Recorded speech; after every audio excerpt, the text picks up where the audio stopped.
स्पष्ट समझ लीजिए, ये बहुत चिंतन करके अपने जीवन में फिर आपको बता रहे हैं। भगवत प्राप्ति में सबसे बड़ी बाधा क्या है? हमारा मन। मन का स्वरूप संकल्प विकल्प करके भोगों में फंसाना। मन से हमारी इतनी घनी दोस्ती हो गई है जन्म जन्मांतर से कि मन ने जो चाहा वो मेरी चाह है, यही बंधन है, यही बंधन, इसी को पकड़ना है। मन ने जो चाहा, मन चाहता क्या है? 5 ज्ञानेंद्रियों के द्वारा भोगे जाने वाले समस्त विषय, जितने त्रिभुवन में भोग हैं उन सबको 5 में स्थित कर दिया गया। शब्द, स्पर्श, रूप, रस, गंध, और 5 ज्ञानेंद्रियों के द्वारा इनको जाना जाता है, ज्ञान होता है इनका। और इन भोगों को भोगने के लिए मन संकल्प विकल्प बनाता है। मन को मैं मानकर, मन को अपना मानकर हमारी दुर्गति हो गई, हम बंधन से युक्त हो गए, दुख पर दुख भोगते चले जा रहे हैं। सुख की लालसा से सुख भोग क्रिया परिणाम भयानक दुख, इसका मूल मन। मन को सुधारना केवल इसकी मित्रता को हटा देने से होगा, दूसरा कोई उपाय नहीं है। ये आप अच्छे से समझ लीजिए। मन को यदि सुधारना है तो इससे दोस्ती हटानी पड़ेगी। बहुत कठिन है इससे दोस्ती छोड़ना। ये जो चाहता है वही मेरी चाह है, ऐसा हमें भ्रम हो गया है। ये अशांत तो हम अशांत, ये शांत तो हम शांत, ये भोगों में तो हमें चाहिए भोग, मैं भोगता। बड़ा विचित्र ये बंधन हो गया है। अगर समझ पा रहे हो, मन की दोस्ती, मन में तन्मयता, मन में अपनापन, यही हमारी मन की गुलामी का मुख्य कारण है, यही बंधन है। जब तक हम मन से दोस्ती नहीं हटा देंगे, मन में तदात्मता जो हो गई उसे नहीं हटाएंगे, अपनापन जो हो गया उसको नहीं हटाएंगे, तब तक इस पर शासन नहीं कर पाएंगे। जब तक मन को अधीन नहीं कर पाएंगे तब तक भजन नहीं हो सकता। भजन की बातें हो सकती हैं, फिर भजन की बातों से हम सम्मान चाहते हैं, रुपया चाहते हैं, नाना प्रकार के भोग चाहते हैं, मनोकामनाओं की पूर्ति चाहते हैं। वो इन के इन प्रकार फंसा के ही रखता है, वो मुक्त नहीं होने देता। इसीलिए शास्त्रों में कहा गया है, बंधन और मोक्ष का कारण तुम्हारा मन ही है। विषय चिंतन भोगों में लगा हुआ मन बंधन का कारण है, भगवत चिंतन प्रभु में लगा हुआ मन मोक्ष का कारण है। स्पष्ट वर्णन किया गया है। इसलिए धैर्य पूर्वक अंतर्मुख होकर के इस मन से दोस्ती हटा दीजिए। ये बिना सत्संग के आप इस युक्ति को नहीं जान पाएंगे। आप इंद्रियां नहीं हैं, आप मन नहीं हैं, आप शरीर नहीं हैं, आप प्राण नहीं हैं, आप भगवान के अंश हैं, ये प्रकृति के अंश हैं, आप परमात्मा के अंश हैं। अपने को भूलकर इनकी अधीनता स्वीकार करके हमारी ये दुर्गति हो गई कि हम तुच्छ विषयों के अधीन हो गए। ऐसा लगता है यदि मन हमारा साथ नहीं देगा तो हम तो किसी काम के नहीं रह गए। अगर हम भोग नहीं भोगेंगे तो हमारा जीवन ही क्या रह गया। ये भ्रम बैठ गया है। यद्यपि आप पूर्ण काम हैं, आपको किसी भी वस्तु व्यक्ति स्थान भोग की किंचिन मात्र आवश्यकता नहीं है, पर आपका ये मन आपको अधीन करके भोगों में सुख है, यही जीवन है, यही लाभ है, ऐसा भ्रम करा दिया है। उसी भ्रम को दूर कराने के लिए श्री भगवान गुरुदेव के रूप से, शास्त्र रूप से, नाना प्रकार के धर्मार्थ कार्यों के रूप से, कि इससे मन पवित्र होगा। पवित्र मन निष्काम होता है, अपवित्र मन कामी होता है। जब तक मन पवित्र नहीं होगा तब तक प्रभु से प्रेम या प्रभु का तन्मयता पूर्वक भजन असंभव। निर्मल मन जन सो मोहि पावा। निर्मल मन प्रभु के नाम, प्रभु के धाम, प्रभु की लीला, प्रभु के रूप, इन्हीं से निर्मल होता है। संसार का नाम, संसार का रूप, संसार की जो त्रिगुणात्मका माया के द्वारा खेले जाना वाला खेल है, ये सब मलिन करने वाला है मन को, और हम इसी में लगाए हैं, इसीलिए हमारी दुर्दशा हो रही है। बिल्कुल सच्ची मानिए, ये हमारे इस समय शत्रु पक्ष का काम कर रहे हैं, मन और इंद्रियां। देखो, कई बार का ध्यान दीजिए, पैसा दे के ये जानते हैं कि इसमें जो नाटक हो रहा है वो बिल्कुल झूठा है। आप जाते हैं, आप वहां 3 घंटे बैठते हैं, कोई मन को विक्षेप नहीं, कोई मन भागेगा नहीं कहीं, आराम से आपको 3 घंटे साथ देगा। लेकिन 30 मिनट माला उठाइए, देखिए फिर इसकी चाल कितना भागता है। तो शत्रु हुआ या मित्र, गलत कार्य के लिए पूरा तन्मयता होकर साथ देगा, भगवत कार्य के लिए एकदम खिलाफ हो जाएगा। तो इसकी चाल को नहीं समझ रहे। हमारा मन हमारा दुश्मन है इस समय। इससे हमारी मित्रता का मतलब है बंधन, मित्रता का मतलब है सर्वनाश। बहुत बहुत सावधानी की जरूरत है। ये मन 5 मिनट ऐसी चेष्टा करा देगा, आजीवन कारावास। कुछ क्षण ऐसी चेष्टा करा देगा, फांसी की सजा। कुछ क्षण ऐसे पाप करा देगा, नहीं कोई जानेगा, तो अंदर से भयानक रोगों की उत्पत्ति, अशांति, हृदय का हर समय दाह युक्त होकर जलना, बहुत प्रकार से कष्ट ही कष्ट देने वाला है। दुख योनया, इससे दुख ही प्रकट होता है। इसलिए उपासक अपने आप को और मन को अलग करना सीखे। मन की मांग जो सही है वो पास कर दीजिए, जो गलत है उसको ना कर दीजिए, और बहुत जोर से ना कीजिए। नहीं नहीं नहीं, 1000 बार वो आपके सामने पेश करेगा, बड़ा सुख मिलेगा। नहीं, पर हम अंदर से कहीं ना कहीं टूट चुके हैं, हार चुके हैं। तो हमें लगता है कि यदि हम मन का साथ नहीं देंगे तो हाँ, ये हमको जलाएगा, ये हमको परेशान करेगा, और वो मैं सह नहीं सकता। इसी से हम मुक्त नहीं हो पा रहे, इसी से हम परमानंद में नहीं डूब पा रहे। यही कमजोरी है, इसको अच्छे से समझिएगा। मन से एक बार युद्ध करना पड़ेगा। यदि इतना सत्संग के द्वारा हम विवेक प्राप्त कर लें कि ये मैं नहीं हूं मन, ये मेरा नहीं है मन, प्रकृति का अंश है, बस फिर तो आप लड़ सकते हैं। और जब मेरा मन, तो आपकी सामर्थ्य नहीं कि ना बोल सकें। जबान से ना बोलेंगे, कदम वहीं चलेंगे जिधर मन ले जाएगा। ये बड़ा सूक्ष्म विषय, इसको समझ लीजिए। सब का सब पूरा अध्यात्म इसी बात पर टिका हुआ है। अगर मन निर्मल तो भगवत साक्षात्कार, मन निर्मल तो स्वरूप स्थित, मन मलिन तो दुर्गति। सारी साधना का फल मन को शांत कर लेना, निर्मल कर लेना, मन को अपने शासन में ले आना। पर ये तभी होगा जब इससे दोस्ती हटाएं।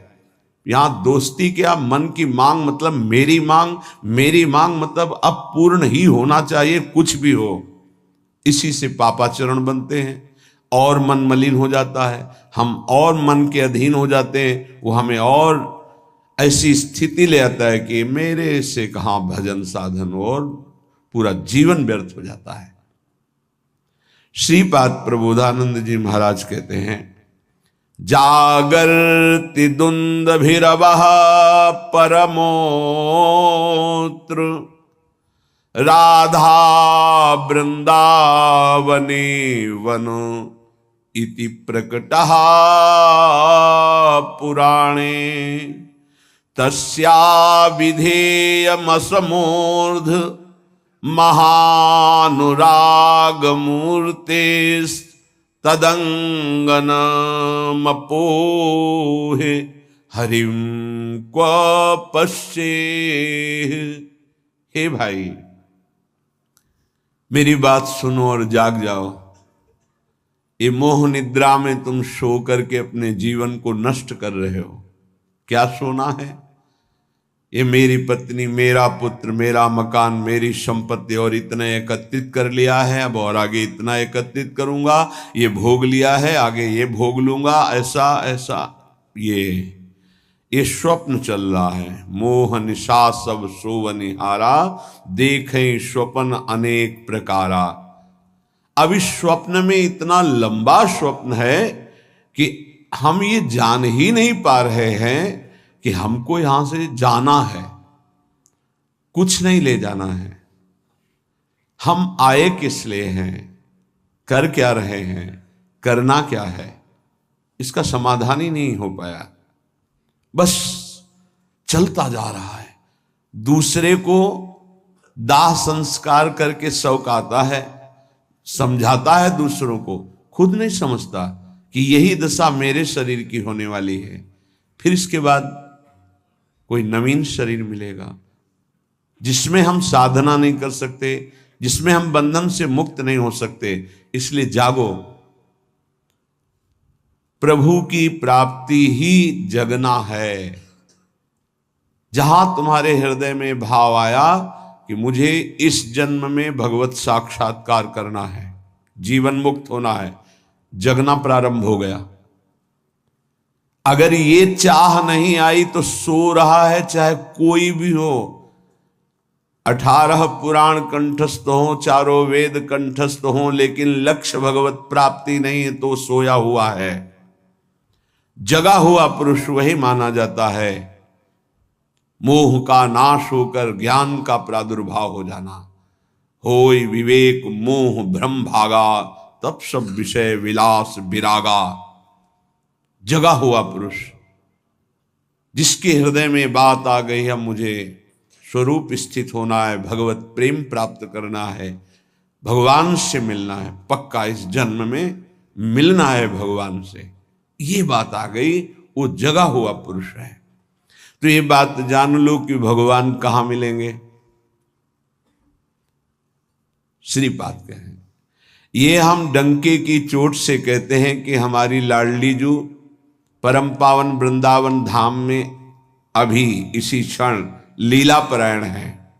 राधा वृंदावने वन इति प्रकटः पुराणे, बहुत से शास्त्रों में ऐसा वर्णन, गर्ग संहिता देख लीजिए, पाताल खंड में ब्रह्म वैवर्त पुराण में बहुत सुंदर वर्णन है, जगह जगह वर्णन है। तो जहां हमारी किशोरी जो है वहीं प्रभु विराजमान है।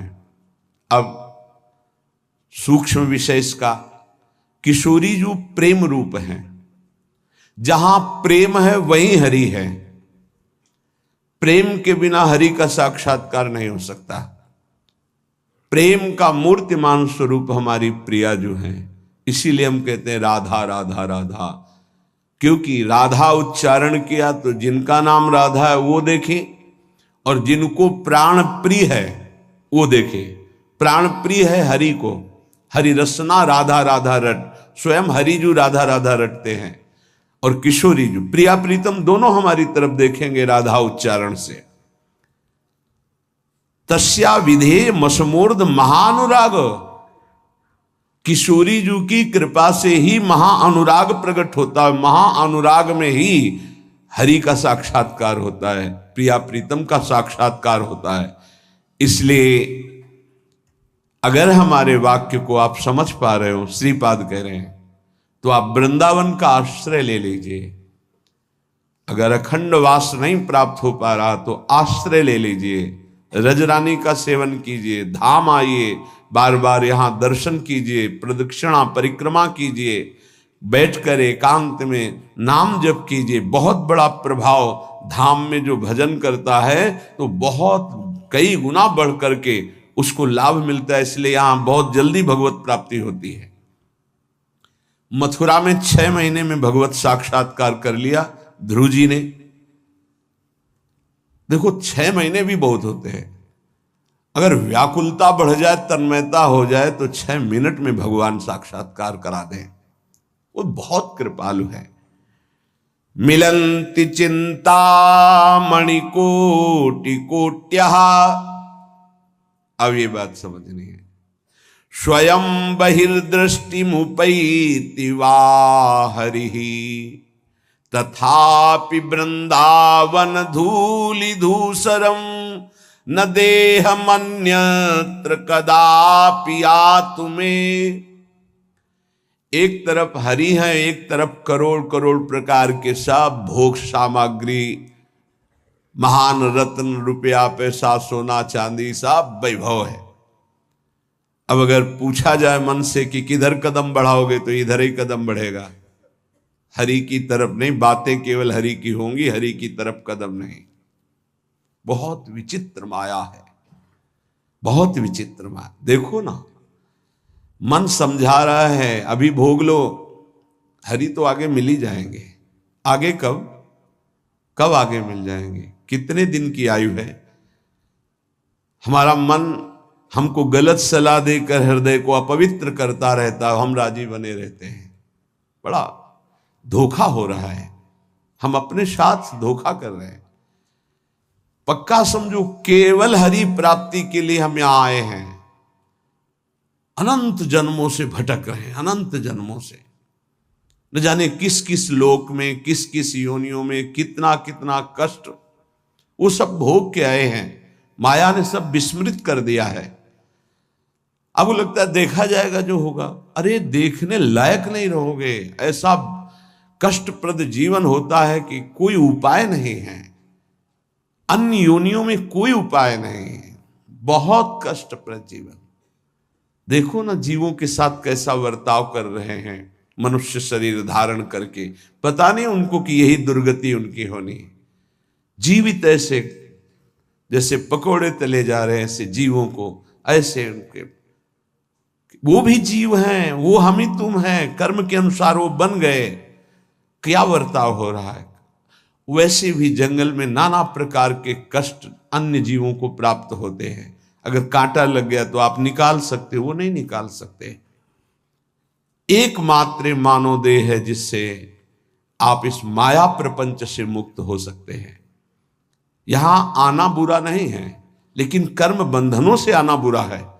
जैसे जेल में दोनों रहते हैं, जेलर भी और कैदी भी। कैदी बन करके रहना ठीक नहीं, जेलर वहीं रहता है, उसको कोई बंधन थोड़ी। ऐसे ही कारक महापुरुष के रूप में जगत में आना बड़ा सुखद है। भगवान का यश गान करते हुए भगवत भाव में स्थित, भगवत स्वरूप में स्थित लाखों बार भेजे प्रभु, कोई परेशानी नहीं। ये जो कर्म बंधन से युक्त होकर आना है, इसे मिटाना है। ये संसार तब तक दुखद है जब तक भोग वासना है। भोग वासना हटी की परमानंद ही है दसों दिशाओं में, क्योंकि वही साक्षात आनंद मूर्ति भगवान ही सब रूपों मत्ता पर तरम नान्यत किंचिदस्ति धनंजय, किंचन मात्र मेरे सिवा कोई नहीं है। वही परमानंद प्रभु विराजमान है। आपकी कसौटी है मिलत चिंतामणि कोटि कोट्यः स्वयं बहिर्दृष्टि मुपैति वा हरि। एक तरफ हरि है, एक तरफ नाना प्रकार के रत्न भोग सामग्री हैं। तुम्हारा मन उधर आकर्षित होगा, लेकिन तुम्हें उधर नहीं जाना, हरि की तरफ बढ़ाना है कदम। यहां तो बहुत छोटा स्तर गिरा हुआ है हमारी साधना का। अगर हमारे मनोनुकूल भोजन मिल गया तो प्रभु को भूल जाएंगे और उसका स्वाद लेने में हम समय अपना नष्ट कर देंगे। एक रसेंद्री का विषय, ऐसे हर इंद्री का विषय आप देख लीजिए। आपके मनोनुकूल कोई गाना, कोई नाटक, कोई सिनेमा, कोई आप देख लीजिए, प्रभु को भूल जाएंगे आप उस समय, और उस पे आपका मन तन्मय हो जाएगा। कितनी छोटी गिरी हुई स्थिति है। त्रिभुवन का कोई भी आकर्षण हमारा नाम न छुटवा पावे, भगवत स्मृति न छुटवा पावे, तब तो साधना मानी जाएगी। बिल्कुल सावधान। श्रीधाम वृंदावन का जो वास है, आश्रय है, ये बहुत जोर का है। आश्रय से ही भगवत प्राप्ति हो जाएगी अगर दृढ़ निष्ठा आ जाए। कोटि कोटि चिंतामणि रत्न आदि आपको प्राप्त हो तो भी तुम आश्रय मत छोड़ना, प्रभु का, वृंदावन का, धाम का। पहली बात तो ये भगवद आश्रय कहीं भी रहोगे तो ये धाम आपको अपनी महिमा प्रकाशित कर देगा। कहीं भी आश्रय पक्का होना चाहिए। आश्रित हृदय वृंदावन का कैसा होता है कि जहां उसको अपने व्यवहार कार्य से फुर्सत मिली भागा, जैसे कोई अपने घर को भागता है छुट्टी मिलने पर, ऐसे श्रीधाम भाग के आया। उससे कोई कहे अमुक जगह चलो बहुत सुंदर वहां शोभा है प्रकृति की, वो नहीं जाएगा। नहीं, हमारा तो जीवन वृंदावन है, प्राण वृंदावन है, सर्वस्व वृंदावन है। वो बस भाग के वृंदावन, ये है वृंदावन का आश्रय। एक दिन का भी समय मिला तो कहीं नहीं, भागा वृंदावन की तरफ। एक बार बिहारी जी की दंडवत, एक बार वृंदावन की परिक्रमा की, फिर चला गया। आश्रय तत्व अगर पुष्ट होगा तो वृंदावन वहीं कृपा कर देगा।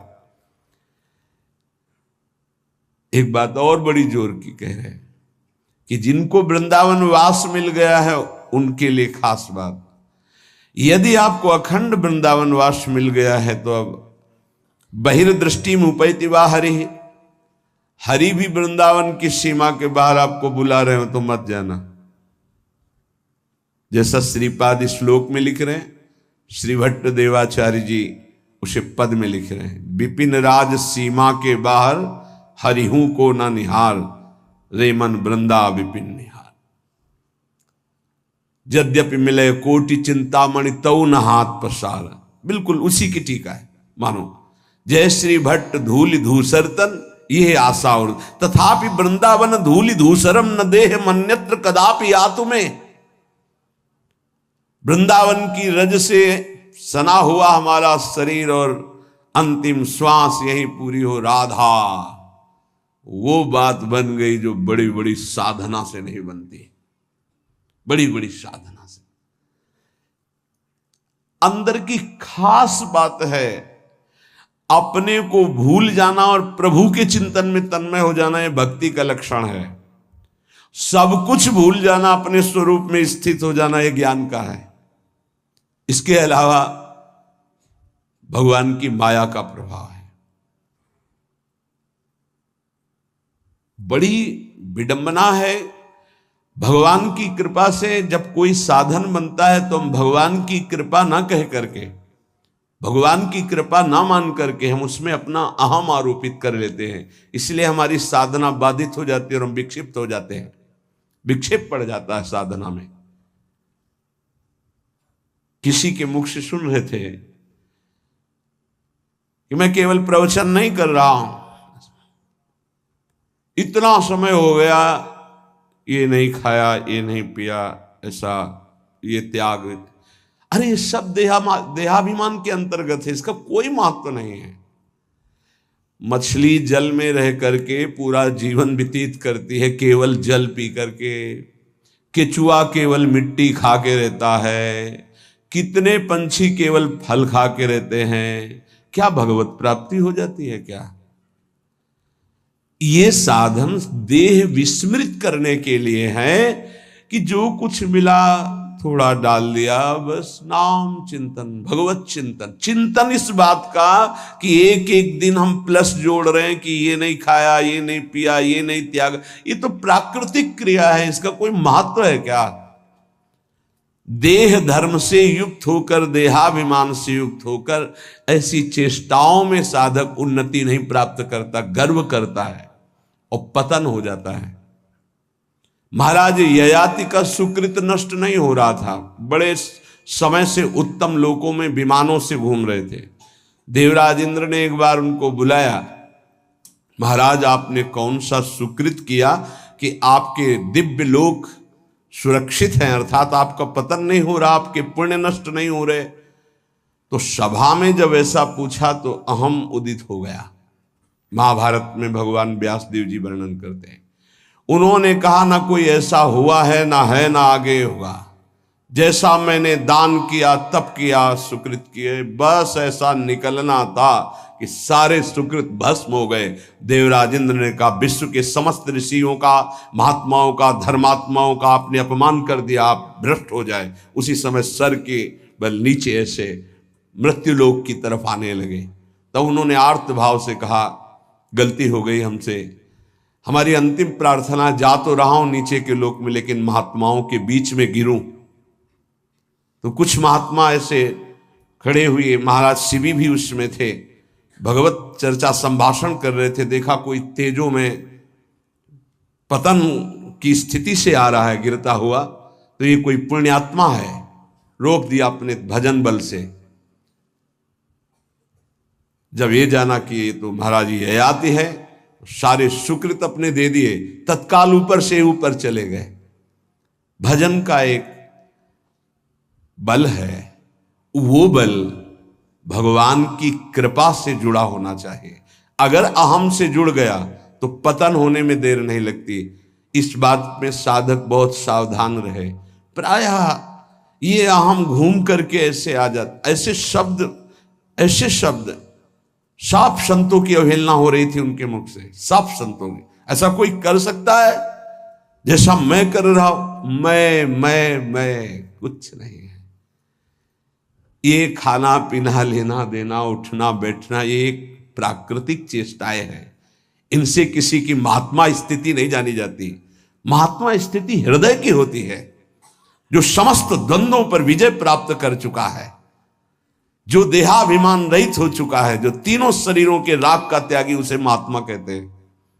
बड़ा सूक्ष्म विषय अध्यात्म, इसीलिए कह रहे अध्यात्म को समझने की जिज्ञासा करने वाला कोई लाखों में एक होता है, और अध्यात्म की जिज्ञासा पूर्ण करने वाला कोई करोड़ों में एक होता है।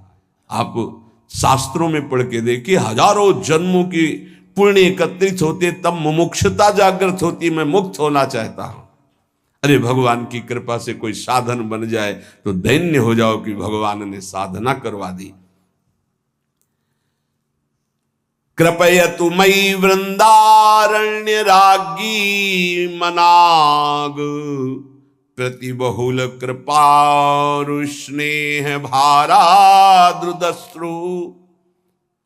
फलतु तदनुकंपा कल्पवल्ली, फलम त्वद्भुतो मदिवसतिर्मे तत्प्रियाराम सीमनी।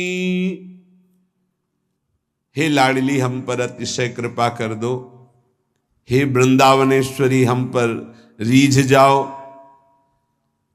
ऐसी कृपा कर दो कि आपकी चरण चिन्हों से चिन्हित इस भूमि की सीमा से कभी बाहर ना जाऊं, ऐसी कृपा कर दो। हे करुणामयी कल्पलता स्वरूप, कल्पलता कल्पतरु, जो इच्छा करो वो प्राप्त। मेरी इच्छा यही है, ये इच्छा मेरी फलीभूत हो जाए कि मैं कभी वृंदावन की सीमा से बाहर न जाऊं। हे लाडली, यदि बाहर जाऊं तो आपका भरोसा केवल रहे हृदय में। आपके भरोसे से ही हम संसार प्रपंच के खेलों में फंसेंगे नहीं। महारानी जू, हे प्रियाजू, आप करुणामयी हम पर ऐसी कृपा कर दो कि पहली बात तो वृंदावन की सीमा के बाहर न जाऊं, दूसरी बात अगर बाहर सेवार्थ व्यवहार्थ तो हे लाडली आपके चरणों का दृढ़ भरोसा रहे। अगर श्री जी के चरणों का दृढ़ भरोसा है तो पतित नहीं हो सकता उपासक। बाहर और भीतर, संसार में और धाम में, दोनों बात समझ लीजिए। हृदय में और बाहर व्यवहार में, धाम में और संसार में, वही सौभाग्यशाली माना जाएगा जिसका चिंतन प्रभु से हो रहा है। जो प्रभु के चिंतन में जुड़ा हुआ है वही महान सौभाग्यशाली है। धाम की एक असीम कृपा है, पर आप धाम में रहकर प्रिया प्रीतम का चिंतन नहीं करते, मनमानी पापाचरण करते हो, तो पुनः यही जन्म होगा लेकिन दंड मिलेगा। ऐसा नहीं कि आप धाम वास कर रहे हैं, मनमानी आचरण कर रहे हैं तो आपको विमान आएगा, आप नहीं, आपको यही दंड मिलेगा। बहुत विविध प्रकार के दंड है। यहां भूत भी बनते हैं, हजारों वर्ष तक भटकना होता है, जब तक कोई सिद्ध महापुरुष नहीं मिल जाएगा तब तक उद्धार नहीं होता। पर रहेंगे धाम में, भूतेश्वर भगवान जो मथुरा में विराजमान, उनके शासन में रहेंगे। यहां भी विविध योनियों की प्राप्ति हो जाएगी, बड़ा कष्ट में जीवन रहेगा। इसलिए मानव देह मिला है, कोई अपराध न बने, निरंतर भगवत चिंतन हो। अगर ये बात आश्रय लेकर बाहर भी हो रही है तो आपको दिव्य वृंदावन धाम की प्राप्ति होगी।